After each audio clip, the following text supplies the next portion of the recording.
One of the key questions that arise is, well, how can one, which is a simple thing, it's one entity behaving through simple rules, how can this simple thing give rise to this astonishing, incomprehensible complexity that we see around us, the variety and dynamism of states in the universe, and these complicated causal chains and interrelationships of every kind?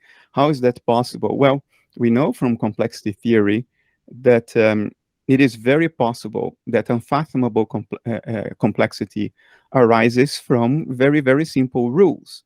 And we know how to do that mathematically. Cellular automata, for instance, which have very simple rules, can give rise to almost, there's one called the game of life that gives rise to complexity and dynamisms that can be comparable to life itself and now its richness.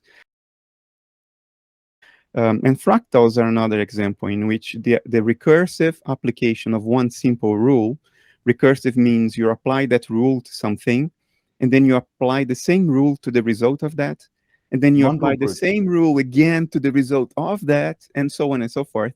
So it's always simple, but the result of this recursive application of one rule is tremendous complexity. And what gives it away is that parts of the whole look like the entire whole.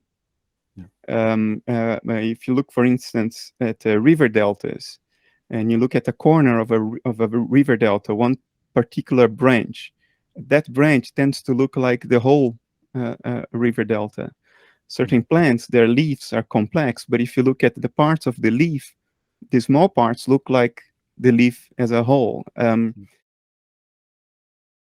I think that's what the metaphor of Indra's net is trying to tell us, that at the root of it all, there is only one thing going on, and it behaves simply, but it gives rise to tremendous complexity through this fractal recursion, which in the metaphor is captured by the idea that the jewels on the net, they reflect everything that is around them, including the other jewels, which reflect them. So they reflect their own reflection, and those their own reflections, and so on and so forth.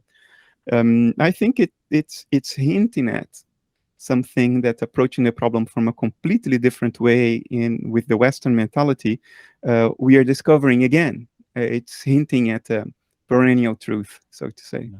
Which is no surprise. The Indian civilization is the oldest, most, I don't want to sound like I'm discriminating anybody else, but it's probably the most sophisticated philosophy developed by human beings up to this point in history.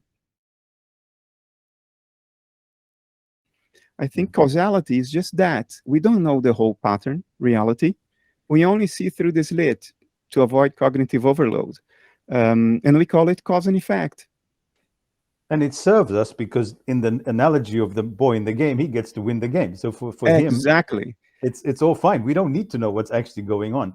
But notice that this is an extremely dangerous move that the West has taken, because the West has become extremely arrogant regarding its capacity to predict the behavior of nature and develop toys, technology, and it thinks that because it can do all that, because it's world champion playing the game, it thinks that it understands the game. It understands what's going on. No, it doesn't, for the same reason that the kid doesn't understand computer engineering and computer science and software and hardware and all that stuff. We know how to play the game in practice conveniently because we have our convenient fictions, but it's not cautious to allow oneself to become very arrogant about the understanding of what's going on just because we can make toys. Doctors have become car mechanics. They regard the body as a mechanism, parts to be swapped out, leaks to be stopped, or you need some additives here and there to make the engine run smoothly. And psychologists have become epiphenomenalists. It's very difficult. I mean, human beings are meaning-seeking creatures. We want our lives to have meaning. to contribute to something bigger than ourselves. If we are embraced by the dark ghost of nihilism, we shrink into death.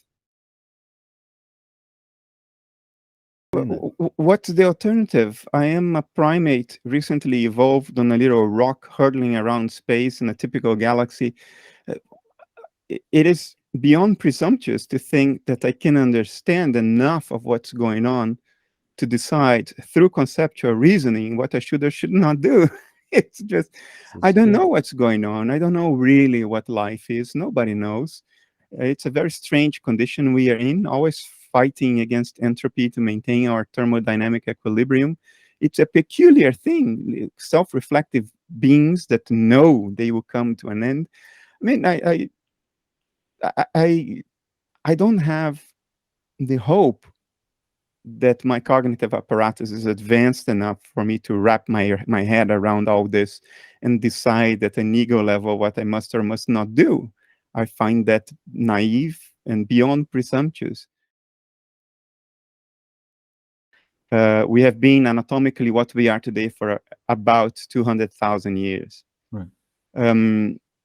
But symbolic reasoning, the ability to replace elements of realities with tokens, with symbols like words, concepts, there is only evidence for that from 50 to 30,000 years ago. And the mystery is the following. Genetically, we had to have the ability to think symbolically. I'll call it the intellect. Genetically, we had to have the possibility of an intellect already since 200,000 years ago. So that key genetic mutation, that fantastic genetic mutation that allowed the primate to think, must have happened 200,000 years ago, but it played absolutely no role. It was latent for over 100,000 years after that, which raises the question, why was it fixed in our genome? Because it had no selective advantage whatsoever. On the contrary, it led to a larger brain. In Western culture, I think the greatest challenge or the greatest limitation we impose on intuition is the thought that only the intellect is reliable and everything else is suspicious. Right. And when we do that, we disregard intuition, and a muscle that you don't use will atrophy. Yes. And if you never take intuition seriously, you never pay attention. Paying attention is crucial. That introspective nuance that you have to have in order to figure out what is intuition and what is not. We lost that because we don't exercise it. We don't even develop it. We don't grow up in that direction. We grow up to think that only thoughts are reliable, even though all the greatest deceptions of human history were induced by thought, wrong thoughts. But we atrophied the muscle of intuition. We live in a semi-barbaric culture in which the loudest you shout, the more egregious nonsense you pronounce, the more attention you get. One way to interpret what nature might be doing is that you have the true wise man, of which Rupert is one, and then you have some little warriors to complement the true wise man. And I think the impersonal one day was pondering this and thinking, we need somebody with a bull attitude, somebody with a thick skin, developed over decades in the corporate world, and who will not take any crap, who will not shrink, who will just go for the jugular. And they saw me walking by and thought, oh, the boy would do. And here I am. We're always inside the system. And sometimes something that happens to us may not be us. And something that is bad to us as individuals may not be bad for nature. And we take ourselves way too seriously.